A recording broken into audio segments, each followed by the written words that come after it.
In the issue of Ultimate Spider-Man number 66 to 67, Jean Grey switched the minds of Peter and Wolverine as a form of punishment for Wolverine. Peter Parker wakes up and starts going around his house, but for some reason he doesn't recognize anything in it. Meanwhile, over in a hotel, Wolverine wakes up and seems confused at what he looks like and who he is. Back at the Parker house, Peter is trying to convince Mary Jane that he doesn't want to go to school, as there's nothing there you can't learn on a hunt. At that point, Aunt May tells him that someone from the Daily Bugle has called him. Peter answers the phone, to hear Wolverine on the other end, claiming that Peter has done something to him.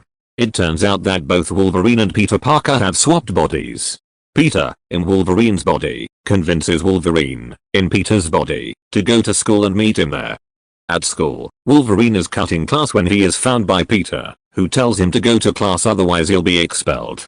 After ages of convincing him, Wolverine finally agrees and goes to class.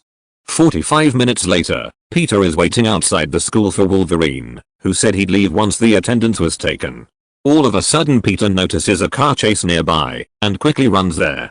However, with his inexperience in using Wolverine's body, he soon crashes to the ground, and a truck starts to fly towards him. Back in the classroom, all of the students are over at the window, watching Wolverine, whilst the real Wolverine mutters "idiot kid." A truck has just fallen on top of Peter Parker, who is inside Wolverine's body. Peter slowly manages to make his way out from under the truck, whilst in his school, most of his class is watching him with everyone occupied. Wolverine, in Peter Parker's body, runs out of the classroom. Back in the street, Peter has his hands up and is attempting to surrender, but his claws keep popping out every few seconds, so it's hard for him to convince them.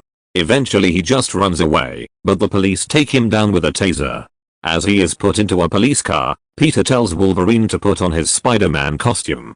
In a police cell, Peter uses his phone call to contact the X-Men and explain his situation, but the call is cut short by Wolverine's unexpected claws. Meanwhile, Wolverine puts on Peter's Spider-Man mask and rescues him from the police station. They argue over why they switched bodies before teaming up to stop a bank robbery by Shocker. At that point the X-Men arrive, and Jean tells Wolverine that this is his punishment for hitting on her the previous night. Jean then swaps their minds back to their rightful body, and Peter swings off, angry that he was just used.